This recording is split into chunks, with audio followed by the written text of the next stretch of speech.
지금부터 이어지는 두 번째 파트에서는 앞서 말씀드린 몇 가지 용어에 대해서 조금 개념을 이해하실 수 있도록 하나씩 설명을 드려보겠습니다. 처음 말씀드릴 단어는 역량입니다.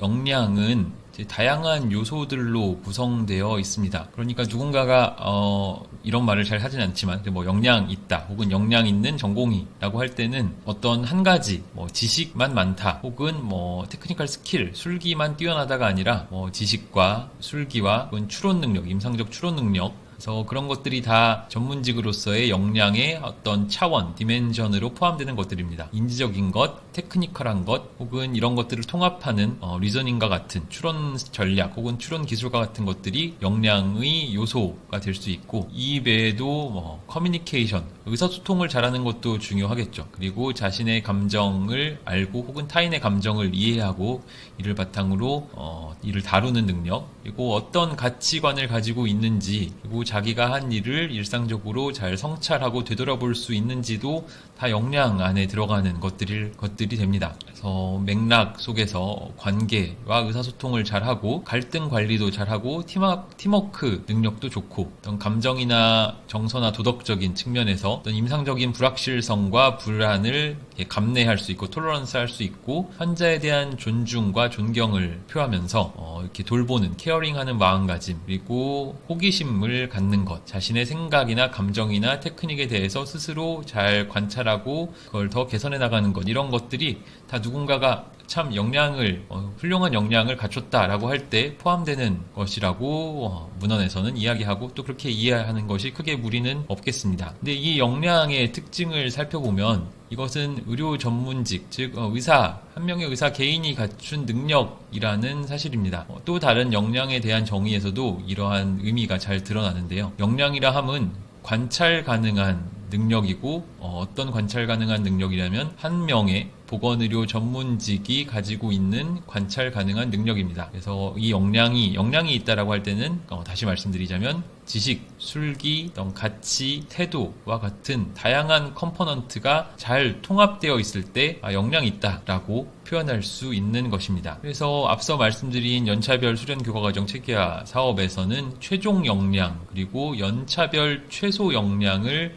규정하라, 설정하라고 이야기합니다. 이 말은 전문의 자격을 갖추기 위해서는 최종적으로, 즉 4년차 말에 무슨 역량이 필요한가, 혹은 최종적으로 그 4년차 말 역량에 도달하기 위해서는 그 전에 3년차 혹은 역으로 2년차, 다시 한번 1년차, 연차별로 무슨 역량이 필요한가 라는 것을 조금 더 구체적으로 설정하라는 이야기입니다. 물론 지금도 어떤 환자 몇 예, 혹은 어떤 스킬이나 어떤 검사 몇 예와 같이 되어 있지만, 이것의 횟수를 채웠다고, 5번이면 5번, 10번이면 10번을 채웠다고 이 역량이 갖춰질 것이라는 담보를 할 수는 없습니다. 물론 그럴 거라고 짐작하고 이 숫자를 정하셨으리라 생각합니다만, 이 숫자와 역량이 꼭 서로 일치하는 것이 아니라는 것은 쉽게 이해하실 수 있을 것 같습니다. 어디로 가려는지를 모른다면 어느 길로 가는지는 중요하지 않지라는 말처럼, 어디로 가려는지, 즉 최종적으로 어디로 가야 하는지, 어떤 역량을 달성해야 하는지를 알아야 그 과정에 1, 2, 3년차, 그래서 4년차까지의 그 길이 만들어질 수 있다라는 개념입니다. 미국에서는 이 수련 교과 과정에 대한 역량을 6가지로 구분하고 있는데요.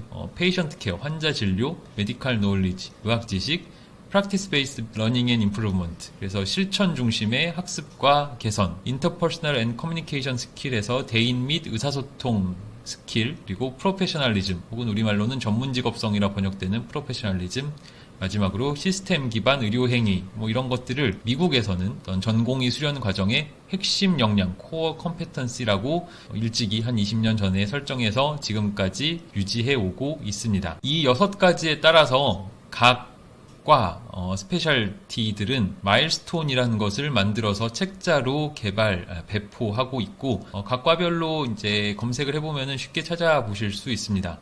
레디에이션 온콜로지, 즉 방사성 종양학과에 대해서도 마일스톤이 설정되어 있는데, 아까 말씀드린 그 6개 코어 컴피턴시 영역에 대해서 세부적으로 여러 가지 세부적인 하위 역량을 이렇게 나누고 있습니다. 페이션트 케어에서는 컨설트를 시작으로 8개, 메디칼 노리지에서는 어플라이드 사이언스와를 시작으로 한 2가지, 프랙티스 베이스 러닝 앤 임프루먼트, 이 세 번째에 대해서는 에비던스 베이스드 앤 인폼드 프랙티스라는 것을 포함해서 2가지, 인터퍼스널 앤 커뮤니케이션 스킬에 대해서는 환자와 가족 중심의 커뮤니케이션을 포함한 3가지, 프로페셔널리즘에서는 전문직업적인 행동과 윤리적 원칙이라는 걸 포함한 3가지, 시스템 기반 실천에 대해서는 환자 안정과 질 개선을 포함한 이렇게 3가지를 방사선 종양회에서 이렇게 설정해서 파일로 배포하고 있습니다. 그 내용을 조금 더 자세히 살펴보면 이와 같습니다. 앞서 페이션트 케어의 첫 번째가 컨설트였다라고 하는데요. 아마 방사선 종양학회 과의 특성상 아주 많은 컨설트 업무를 하시리라 생각합니다. 그래서 페이션트 케어가 아까 6개 컴피턴시 역량 영역이었다면 그 중에 첫 번째에 해당하는 것이 서브 컴피턴시입니다. 그러니까 하위 역량인 거죠. 각각에 대해서는 레벨 1, 레벨 2, 레벨 3, 레벨 4, 레벨 5에 따른 마일스톤이 있습니다. 마일스톤은 이 컨설트라는 역량에 도달하기 위해서 어떤 단계를 밟아야 하는가, 이것을 마일스톤이라고 할 수 있습니다. 그래서 아주 간단히 생각해서 1년 차에는, 2년 차에는, 3년 차에는, 4년 차에는, 그리고 최종적으로 수련을 마칠 때에는 어떤 것을 할 수 있어야 하는지가 이렇게 표로 정리되어 있고, 아까 말씀드린 수십 개, 얼핏 봤을 때 한 20개 남짓 되는 서브 컴피턴시에 대해서 이런 표가 다 만들어져서 이제 포함된 자료가 이 자료입니다. 그래서 이 레벨이 이렇게 나눠져 있고, 이런 식으로 미국에서는 평가표와 어떤 역량과 하위 역량과 마일스톤과 거기에 해당하는 평가표를 이렇게 만들어서 운영하고 있습니다. 캐나다에서는 조금 다르게 캔메즈라는 7가지의 의사로서의 역할을 중심으로 한 프레임워크를 가지고 있습니다. 그러니까 의사라 하면은 의료 전문가이기도 하면서 의사소통가이기도 하면서 협력을 할 수 있는 사람이면서 리더이기도 하면서 어떤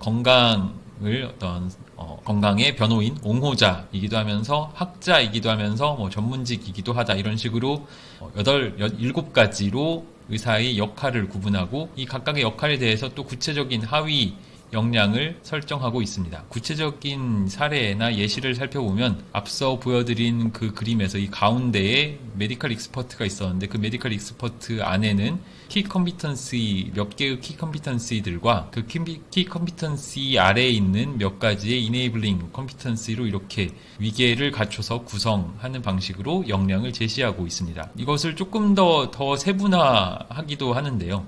메디컬 익스퍼트라는 이 역량 혹은 이 역할이 있으면은 이 아래 키 컴피턴시가 있고, 그 아래 1 아래 1.1과 1.2라는 이네이블링 컴피턴시가 있고, 1.1과 1.2 아래에는 아까 미국의 사례에서 보신 것처럼 마일스톤이 존재합니다. 그래서 1.2를 달성하기 위해서는 이러한 마일스톤을 하나하나 밟아 나가야 한다는 것이죠. 그래서 이 마일스톤을 밟아 나가는 단계가 이제 위에 있어서 전공의에 처음 들어왔을 때, 쉽게 말하면 이제 1년차 갓 진입했을 때, 1년차 끝났을 때, 2년차 끝났을 때, 3년차 끝났을 때, 4년차 마치고 독립진료 행위를 하게 될 때, 이런 식으로 그 단계에 따라서 설명을 하고 있습니다. 그래서 전공의 수련 교화과정 체계화 사업은 바로 우리나라에도 이와 유사한 것을 개발하라는 요구라고 할 수 있습니다. 그래서 1년차가 들어오면은 결국 4년차 말에 어떤 역량을 갖춘 전문의가 될 텐데, 그 4년차 말로부터 이제 역산을 하는 것입니다. 4년차 말에 이만큼 하려면은 3년차 말에는 어디까지 해야 되는지, 그러려면 2년차 말에는 어디까지 해야 되는지, 그러려면 1년차 말에는 어디까지 해야 되는지, 이걸 가지고